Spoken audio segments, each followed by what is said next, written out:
মির্জা ফখরুলের আসনে জামায়াতের প্রার্থী ছাত্র শিবিরের সাবেক সভাপতি।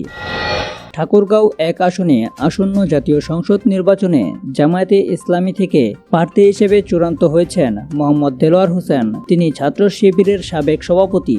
দীর্ঘদিন ধরে দলের রাজনীতিতে সক্রিয় এই নেতা সাংগঠনিক দক্ষতা ও জনপ্রিয়তার দিক থেকে এগিয়ে রয়েছেন বলে দাবি করা হচ্ছে। দেলোয়ার হোসেনের জন্ম ঠাকুরগাঁও সদর উপজেলার সৈয়দপুর গ্রামে।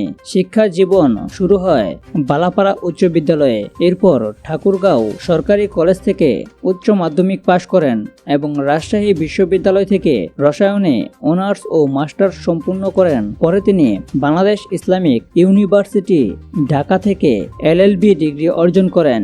রাজনৈতিক জীবনে দেলোয়ার হোসেন ছাত্র শিবিরের বিভিন্ন গুরুত্বপূর্ণ পদে দায়িত্ব পালন করেছেন। তিনি ঠাকুরগাঁও সরকারি কলেজ শাখার সেক্রেটারি 1999 থেকে 2000 সাল পর্যন্ত, রাজশাহী বিশ্ববিদ্যালয় শাখার সভাপতি 2007 থেকে 2009 এবং কেন্দ্রীয় ছাত্র শিবিরের সভাপতি ছিলেন 2012 থেকে 2013।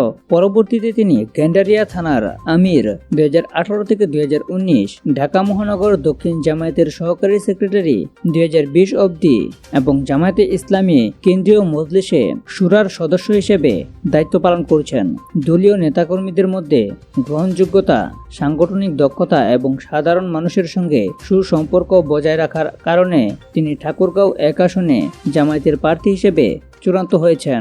দরিদ্র ও অসহায়দের সহায়তা করা এবং উন্নয়নমূলক কাজে আগ্রহী হওয়ায় এলাকায় তার ইতিবাচক ভাবমূর্তি রয়েছে বলে দাবি করেন সমর্থকরা।